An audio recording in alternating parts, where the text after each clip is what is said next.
يسعد أوقاتكم. اليوم حنعمل مربى الكمكوات أو بيسموه البرتقال الذهبي أو بيقولوا له البرتقال الصيني. طريقته كتير سهلة. مكونات: كوبين مي، كوب ونص سكر، عصير نص ليمونة، كمكوات مغسول منيح. هلأ أول شي رح ثقب الكمكوات بالشوكة من الجهتين.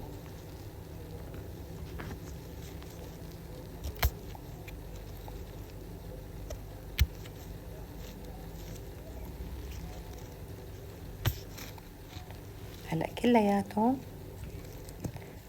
رح أعملهم بنفس الطريقة.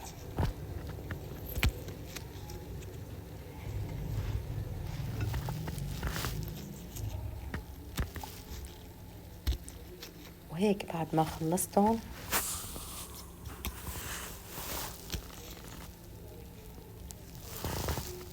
هلأ رح أحط مي على النار وخليها استناها لتغلي.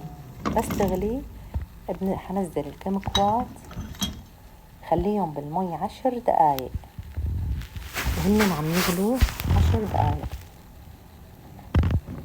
هلأ بعد 10 دقايق انتم صفيتهم بالمصفاية.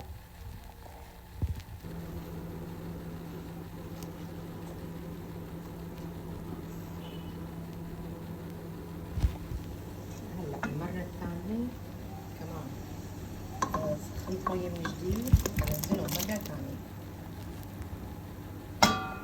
وكمان رح خليهم 10 دقايق. هلأ رجعت صفيتهم بالمصفاية وعم حط القطر،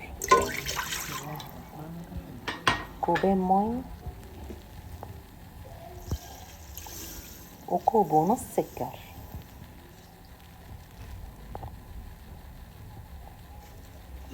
طبعا على نار متوسطة. هلأ بضل بحرك على النار لحتى يدوب السكر تماما مثل ما شايفين. بس يدوب بنزل الكمكوات. هلأ بحركهم هيك تحريكتين صغار، بستناهم ليغلوا.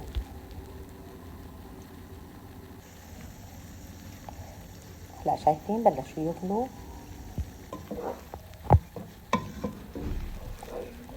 هلأ قلبتهم كمان هيك شوي، وهلأ عم يطلع. طبعا أنا وسط الغاز صار منخفض. هلأ عم